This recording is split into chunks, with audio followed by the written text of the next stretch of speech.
ధాన్యము అని ఈ అడవి మంద కొరకు ఏన గోల చేయదు. నీవు వచ్చుకుని ఎడరా నీకు సేనాని పదవి ఇచ్చుదు. అప్పుడు నీ శౌర్యము చూపించవచ్చును, గొప్పగా జీవించవచ్చు. రవి అస్తమించని ఈ బ్రిటిష్ సామ్రాజ్యము అను పెద్ద గొలుసునందు నీ ఒక చక్కని లింకు కావచ్చు. సామ్రాజ్యం ఢిల్లీ బాదిశాల ఎదుట వంగి వంగి సలాములు కొట్టినప్పుడు ఎక్కడ ఉంది బ్రిటిష్ సామ్రాజ్యం? ఎత్తిన గుడ్డలు మూటలు ఎత్తుకొని వర్తకం పేరున ఊరూరు తిరిగినప్పుడు ఎక్కడుంది బ్రిటిష్ సామ్రాజ్యం? గిడ్డంగులు కట్టుకోవడానికి ఇంత చోటు చాలని మా చంద్రగిరి రాజు దగ్గర జోలపట్టి అడిగినప్పుడు ఎక్కడుంది బ్రిటిష్ సామ్రాజ్యం? ఎక్కడుంది రిటర్ఫోర్డ్ మీ బ్రిటిష్ సామ్రాజ్యం? రాజు నీ వంటి వీరుడు ఈ బానిస దేశమందు కాక మా దేశమునందే రిటర్ఫోర్డ్ పొరపాటున కూడా అలా ఊహించవద్దు. ఇది నా మాతృభూమి. ఇక్కడ మట్టి పవిత్రం, నీరు పవిత్రం, గాలి పవిత్రం, నదులు కొండలు సమస్తం పవిత్రం. ఈ జన్మకే కాదు 1000 జన్మాలకైనా ఈ పుణ్యభూమిలోనే పుడతాను. నా ప్రజల సముచ్చరణకే పాటుపడతాను. దేశభక్తి మెచ్చుకుంటుంది రామరాజ్. కానీ ప్రపంచమున ఎదురులేని సైనిక శక్తి బ్రిటిష్ సైనిక శక్తిని నీవు ఎదిరించజాలు. స్వతంత్రము కొరకు చట్టబద్ధముగా ఆందోళన చేయవచ్చును. ఒకనాటికి చక్రవర్తి మీకు స్వరాజ్యం ఇయ్యవచ్చును. రాజ్యం ఒకరిస్తే పుచ్చుకునే భిక్ష కాదు, ఓ రాడి గెలుచుకునే హక్కు.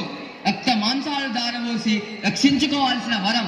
నేను కోరేది సంపన్నులు మేధావులు అనుభవించే స్వరాజ్యం కాదు, అట్టడుగున ఉన్న మనిషి కూడా స్వేచ్ఛా వాయువులు పీల్చే స్వరాజ్యం. ఎక్కడ భయానికి చావు లేదో, ఎక్కడ ప్రతి మనిషి తల ఎత్తుకొని తిరగగలడో, ఎక్కడ ఒకరి కష్టాన్ని మరొకరు కొల్లగట్టలేరో, ఏది దేశ అసూయలకు అత్యుత్తమైన సంఘమో అలాంటి సంఘాన్ని రామరాజ్యాన్ని నేను కోరుతున్నాను. ఆశకు లొంగవు, చట్టములకు తలవగ్గవు. మొండితనముతో నా ఓర్పును పరీక్ష చేయి. అమూల్యముగు నీ ప్రాణమును తీయవరకు నన్ను బలవంతం చేయి. ఆవేశము విడిచి కొంచెం ఆలోచించు. దేశం ఎండకు ఎండుతూ వానకు తడుస్తూ రేయింబగులు శ్రమించిన ఒక్క అరపూట అన్నానికి నోచుకోని నిర్భాగ్యులు నా ప్రజలు. చాలి చాలని బట్టలు శరీరాన్ని కప్పలేకపోతే అవమాన భారంతో సిగ్గుపడుతూ తిరిగే నా చెల్లెళ్ళు. తల్లిపాలు లేక తాగడానికి కనీసం గంజి కూడా లేక ఏడ్చి ఏడ్చి సొమ్మసిల్లిపోయే పసిబిడ్డలు. వాళ్ళను చూసి ఆవేశపడక ఆవేదన పడక నీతో మంతనాలు చెయ్యనా? నీ దుష్టరాజ్యం నా జాతిని సర్వనాశనం చేసింది రిటర్ఫోర్డ్. ఈ కన్నీటి ప్రవాహాల్లో కరిగిన ఈ గుండె కరుడుగట్టింది. మీ పాలనపై పగబట్టింది. రేగిన ఈ అగ్నిజ్వాల చల్లారదు.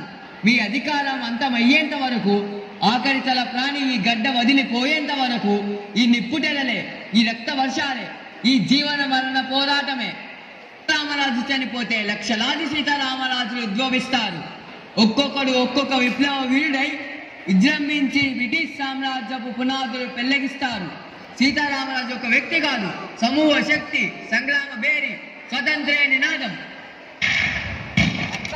అక్కడ కాదురా, ఇక్కడ కాల్చు. రామరాజు చనిపోతే లక్షలాది